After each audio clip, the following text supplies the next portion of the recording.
Hello friends, मैं आज अपने तीसरे चैप्टर में आप लोगों को पार्ट ऑफ स्पीच के बारे में बताना चाहता हूँ। पार्ट ऑफ स्पीच की हिंदी होती है शब्दभेद। शब्दभेद इंग्लिश भाषा में 8 होते हैं और 8 के जो डिफिनेशन है, एग्जाम्पल्स है, उनको हम बहुत इजी मेथड से आपको एक्सप्लेन करने का प्रयास करेंगे। और जो एक्सप्लेन करने में कुछ कमियां हो सकता है रह जाए, उसमें आप लोगों को कुछ बातें, कुछ क्लियर कॉन्सेप्ट ना हो पाए, तो उनको आप लोग अपने कमेंट बॉक्स में जरूर लिखा करें, जिससे नेक्स्ट टाइम हम इम्प्रूवमेंट के साथ, अधिक इम्प्रूवमेंट के साथ चीजों को एक्सप्लेन करें।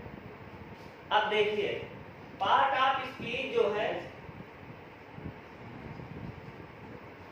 Part of speech means शब्दभेद। शब्दभेद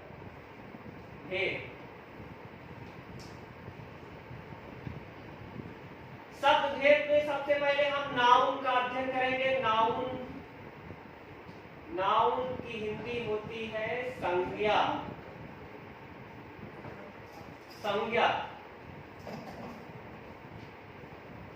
संज्ञा संज्ञा क्या है, नाउन क्या है?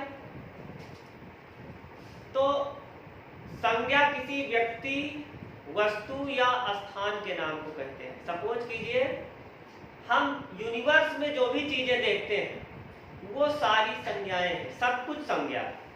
जैसे व्यक्ति में एनीबॉडी, राम हो गया, श्याम है, मोहन है, आरिफ है, और वस्तु में टेबल है, पेन है, स्टोन है। स्थान में विलेज हो गए, बिग सिटीज हो गई, वो सब स्थान में आ गए। तो हम डिफाइन करेंगे इसको कि संज्ञा किसी व्यक्ति, वस्तु या स्थान के नाम को, संज्ञा किसी व्यक्ति, वस्तु या स्थान के नाम को कहते हैं। जैसे में आपने लिख दिया व्यक्ति में राम, वस्तु में आपने लिख दिया टेबल, और स्थान में आपने लिख दिया दिल्ली, एक्सेट्रा और भी। तो गाइस, ये कॉन्सेप्ट तो क्लियर हो गया होगा। व्यक्ति, वस्तु या स्थान के नाम को संज्ञा कहते हैं। अब बढ़ते हैं नेक्स्ट पार्ट ऑफ स्पीच की तरफ। नेक्स्ट पार्ट ऑफ स्पीच जो है उसको हम प्रोनाउन बोलते हैं। प्रोनाउन या हिंदी में सर्वनाम। सर्वनाम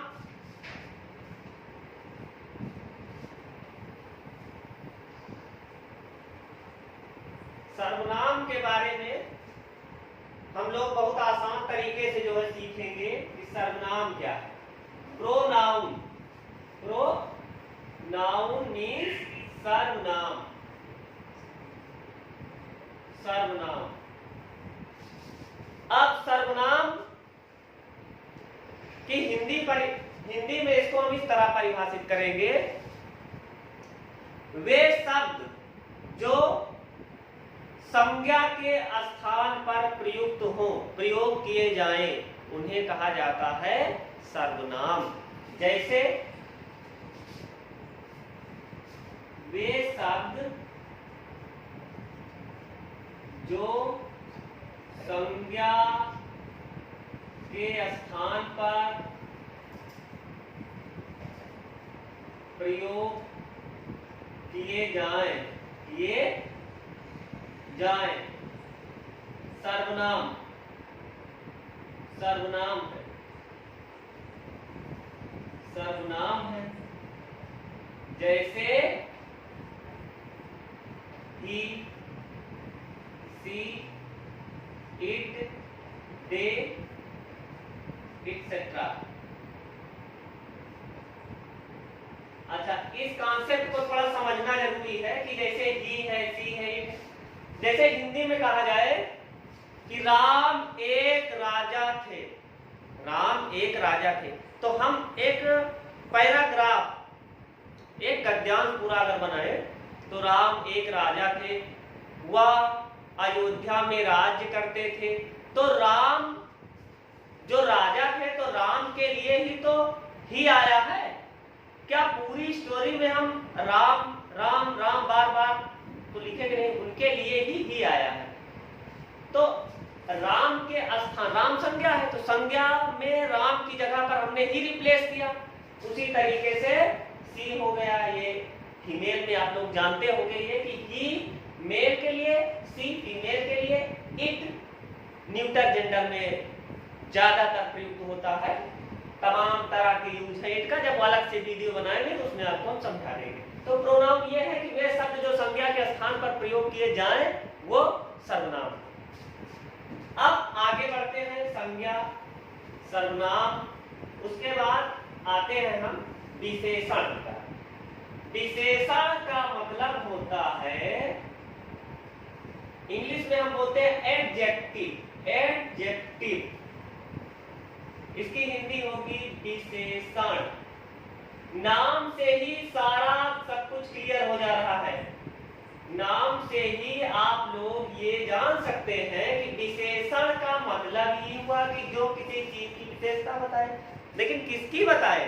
जैसे कहा जाए कि वह एक अच्छा लड़का है, तो लड़के की विशेषता ये है कि वो अच्छा।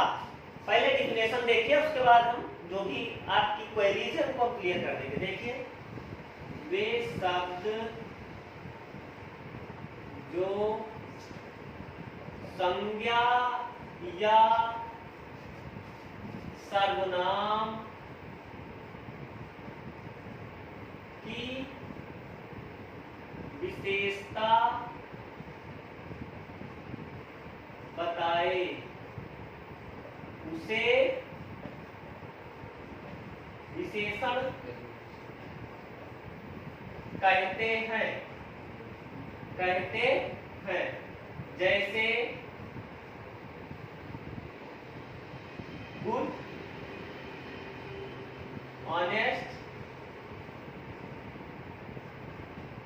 ब्लैक। कहा जाए कि Ram is a good boy, तो राम की विशेषता है कि वो एक अच्छा लड़का है। My father is an honest man, मेरे पिताजी एक ईमानदार आदमी है। तो फादर के लिए ऑनेस्ट क्वालिफाई कर रहा है ये, या सी इज ए ब्लैक गर्ल, वो एक काली लड़की है, वो एक काली लड़की है। तो वह की या वह से हम ये बता रहे हैं कि लड़की की विशेषता क्या है कि वो ब्लैक है, या अगली भी कह सकते हैं, कुरूप है। अगली माने कुरूप, बदसूरत। तो एडजेक्टिव क्लियर हो गया। अब हम बढ़ते हैं क्रिया की तरफ। फोर्थ में आती है आपकी क्रिया। क्रिया को इंग्लिश में बोलते हैं वर्ब। क्या बोलते हैं? वर्ब, वर्ब क्रिया।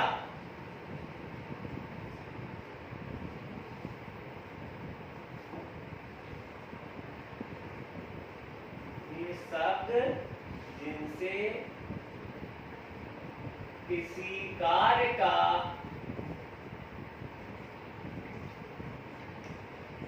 करना या होना पाया जाए उसे वर्ब कहते हैं या क्रिया कहते हैं। जैसे eat, cook, teach, it's। अब देखिए, वे शब्द जिससे किसी कार्य का करना या होना अब किसी कार्य का करना या होना पाया जाए, इसका मतलब जैसे कहा जाए कि अध्यापक हमें पढ़ाते हैं, तो इसमें जो कार्य हो रहा है जो वो पढ़ाने वाला हो रहा है। या हम खाना खाते हैं, तो खाना भी तो एक भोजन जो है, खाना भी एक कार्य ही है, पकाना भी एक कार्य है, खाना पकाना बनाना उठाना, तो ये सब है क्रियाएं। तो बच्चों हमें लगता है कि आप लोग क्रिया के बारे में तो जान ही गए होंगे। क्रियाएं जो कर्ता के द्वारा जो कार्य किया जाए वही है क्रिया। अब क्रिया के बाद आप लोग आगे बढ़े। क्रिया के बाद हम पढ़ते हैं 5वें टॉपिक पर। 5वां जो है वो आपका है एडवर्ब। क्या है? एडवर्ब। एडवर्ब। एडवर्ब की हिंदी होती है क्रिया विशेषण। क्रिया विशेषण। अब देखिए, इसको डिफाइन कोई किसी भी तरीके से करे या सबके अपने अपने तर्क होते हैं, लॉजिक होते हैं, लेकिन हम अपने लॉजिक से आसान तरीके से आप लोगों को समझाएंगे। जैसे क्रिया विशेषण की परिभाषा बतानी है तो आप ये कह सकते हैं कि इसमें ऐसे क्लियर हो रहा है कि वे शब्द जो क्रिया की विशेषता बताए, क्रिया की विशेषता बताए वो एडवर्ब है। या वे शब्द जो नाउन और प्रोनाउन को छोड़कर से सभी पार्ट ऑफ स्पीच की विशेषता बताए। कितना आसान है, नाउन प्रोनाउन को छोड़ दें, बाकी पूरे पार्ट ऑफ स्पीच की विशेषता बताए। वो कैसे? जैसे ये कहा जाए कि वे शब्द जो संज्ञा व सर्वनाम को छोड़कर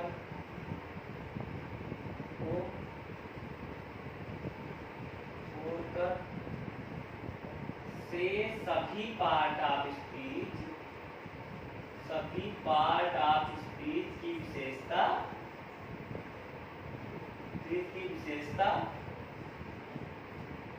विशेषता बताए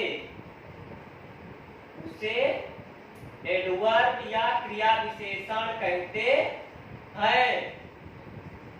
एज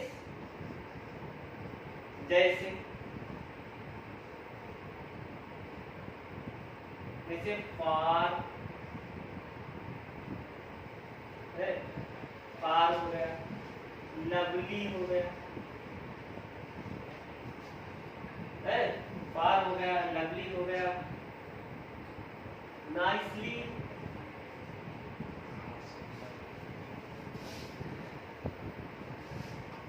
देखिए जैसे ये कहा जाए, या फास्टली भी आप लिख सकते हैं।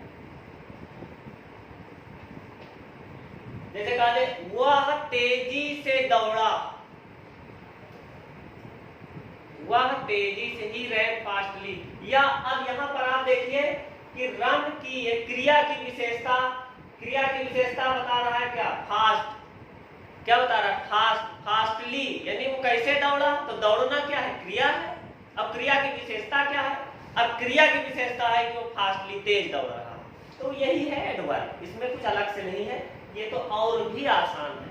ये परिभाषा आप याद करेंगे, डिफाइन कर देंगे कि वे शब्द जो संज्ञा व सर्वनाम को छोड़कर से सभी पार्ट ऑफ स्पीच की विशेषता बताएं, उन्हें कहा जाता है क्रिया विशेषण। अब क्रिया विशेषण के बाद हम अगले टॉपिक की तरफ बढ़ते हैं। क्रिया विशेषण के बाद जो हमारा अगला टॉपिक है वो है प्रीपोजिशन, जिसको हम कहते हैं संबंध सूचक अव्यय। अब देखिए, छठवां है प्रीपोजिशन। बहुत इंटरेस्टिंग रहने वाला है प्रीपोजिशन, इसलिए आप लोग प्रीपोजिशन को देखिए। जितने भी कॉम्पिटिटिव एग्जाम है, प्रीपोजिशन के क्वेश्चन अमूमन पूछे जाते हैं, कंजंक्शन के पूछे जाते हैं। तो पार्ट ऑफ स्पीच को हम अगर काफी बारीकी से पढ़ ले तो कॉम्पिटिटिव एग्जाम में हमको कोई बीट करने वाला नहीं है। ये हमारा खुद का मानना है और लोगों का भी ये मानना है। देखिए प्रीपोजिशन, प्रीपोजिशन है आपका ये प्रीपोजिशन। प्रीपोजिशन का मतलब होता है संबंध सूचक अव्यय। संबंध सूचक अव्यय। अब संबंध सूचक अव्यय का मतलब वे शब्द जो किसी संज्ञा या सर्वनाम का संबंध दूसरे संज्ञा या सर्वनाम के साथ स्थापित करे प्रीपोजिशन कहलाता है। प्रीपोजिशन कहलाता है। जैसे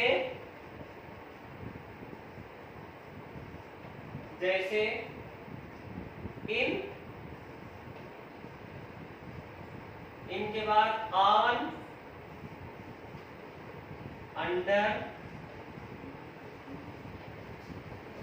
देखिए प्रीपोजिशन बताएंगे तो पूरा टाइम प्रीपोजिशन में चला जाएगा, बहुत लंबा टॉपिक है, एक वीडियो इस पर बना देंगे अलग से।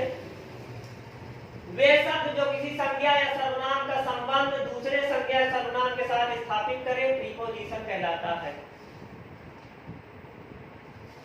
जैसे इन, ऑन और अंडर। अब इन कैसे स्थापित कर सकता है? जैसे मैं बोलूं कि my pen is in my pocket. मेरी कलम मेरी जेब में है, जेब में है ना। और यदि हम ये कहें कि माई, तो मेरी जेब में और कलम में संबंध स्थापित करा रहा है। जेब में और कलम में कौन संबंध स्थापित करा रहा है? में करा रहा है। या my pen fell into the ground. मेरी कलम जमीन में गिर गई। अब जब कोई चीज किसी चीज में गति के साथ जाती है तो इनटू लगाते हैं, हिंदी में ही निकालते हैं। या कहा जाए my pen is on my palm, palm माने हथेली। मेरी कलम मेरी हथेली पर है। तो मेरी कलम और हथेली का संबंध ऑन स्थापित करा रहा है। तो इसका काम यह है कि किसी संज्ञा या सर्वनाम का संबंध दूसरे संज्ञा सर्वनाम के साथ स्थापित करें, उसी को हम कहते हैं प्रीपोजिशन या संबंध सूचक अव्यय। अब आप लोग प्रीपोजिशन के बाद आगे जो है देखें, प्रीपोजिशन के बाद आते हैं हम लोग कंजंक्शन की तरफ। कंजंक्शन कंजंक्शन मतलब होता है संयोजक। ये आपका हो गया सातवां। संयोजक अव्यय। वे शब्द जो वाक्यों या उपवाक्यों को जोड़ने का कार्य करें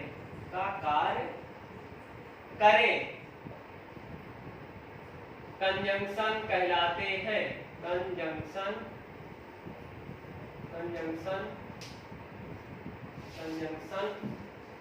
कहलाते हैं।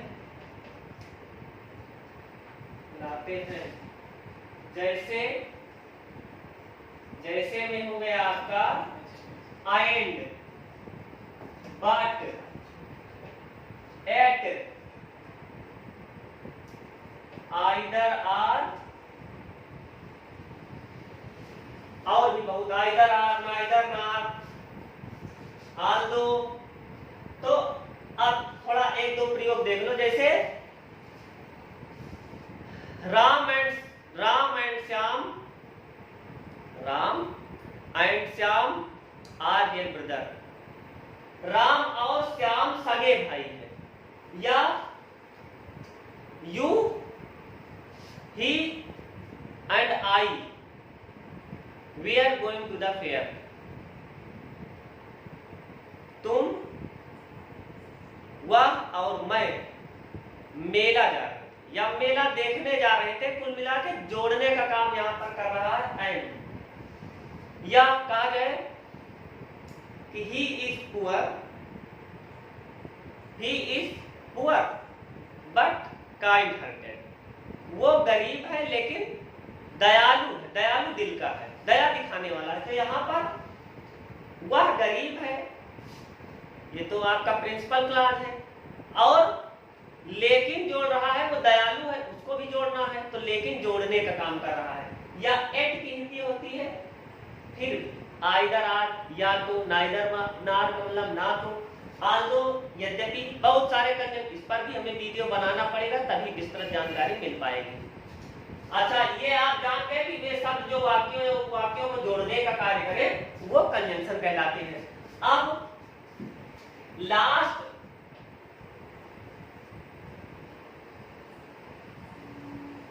हम जो टॉपिक है वो पढ़ेंगे, 8वां जो लास्ट है उसको हम बोलते हैं इंटरजेक्शन।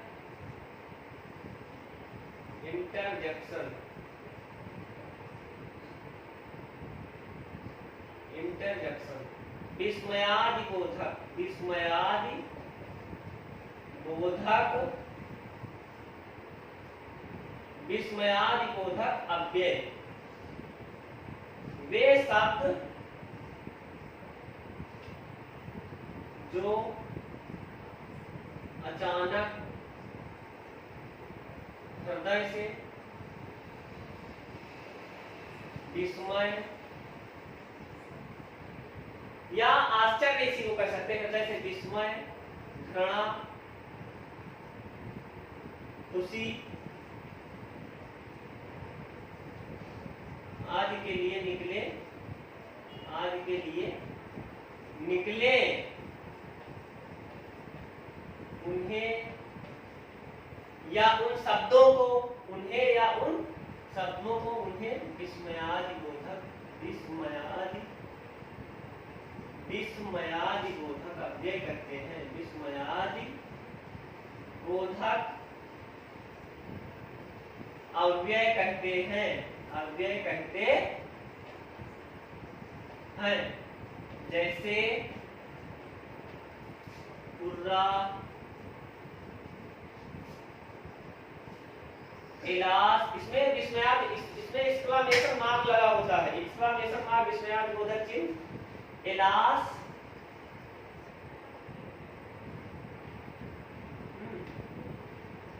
या ओ। हुर्रा जो है ये खुशी के लिए प्रयुक्त होता है, इलास दुख के लिए प्रयुक्त होता है। हुर्रा खुशी के लिए, इलास दुख के लिए। ओ दो कंडीशन, अरे दुख में भी निकल सकता है और आश्चर्य के साथ, किसी सरप्राइज के साथ किसी चीज को एक्सप्रेस करने के लिए भी हम ओ या अरे का इस्तेमाल कर देते हैं। तो डियर स्टूडेंट, मैंने आपको 8 जो पार्ट ऑफ स्पीच थे उनके बारे में बहुत इजी तरीके से बताने का प्रयास किया, और हम ये आशा कर रहे हैं कि आप लोग सीख भी गए होंगे, या अगर किसी तरीके से कोई टॉपिक या कोई परिभाषा आपको कम समझ में आई हो तो कमेंट बॉक्स में जरूर उसको टाइप करें, जिससे हम नेक्स्ट वीडियो बनाएं या उसमें और ज्यादा इम्प्रूवमेंट करें। तो इस तरह से जो आज पार्ट ऑफ स्पीच का टॉपिक था, जो कि ये तीसरा वीडियो है हमारा, अभी हमने जो सेकेंड वीडियो बनाया था वो हमने आर्टिकल पर बनाया था। अभी बेसिक चीजों के बारे में हम कुछ चीजें बता रहे हैं, पार्ट ऑफ स्पीच आपको पढ़ा दिए। अभी हम आपको ये इसका एक पार्ट जो है उसको हम बहुत ही विस्तार पूर्वक बताएंगे। नाउन है तो नाउन कितने प्रकार की है, प्रोनाउन है तो प्रोनाउन कितने प्रकार की है, एडजेक्टिव कितने प्रकार की है। लेकिन स्टिल वेट, अभी आप लोगों को थोड़ा इंतजार करना पड़ेगा, और जो भी वीडियो को पसंद करता हो वो उसको सब्सक्राइब कर दे, लाइक कर दे, जिससे कि प्रोत्साहन मिलता रहे और नए नए वीडियो हम डालते रहे। धन्यवाद।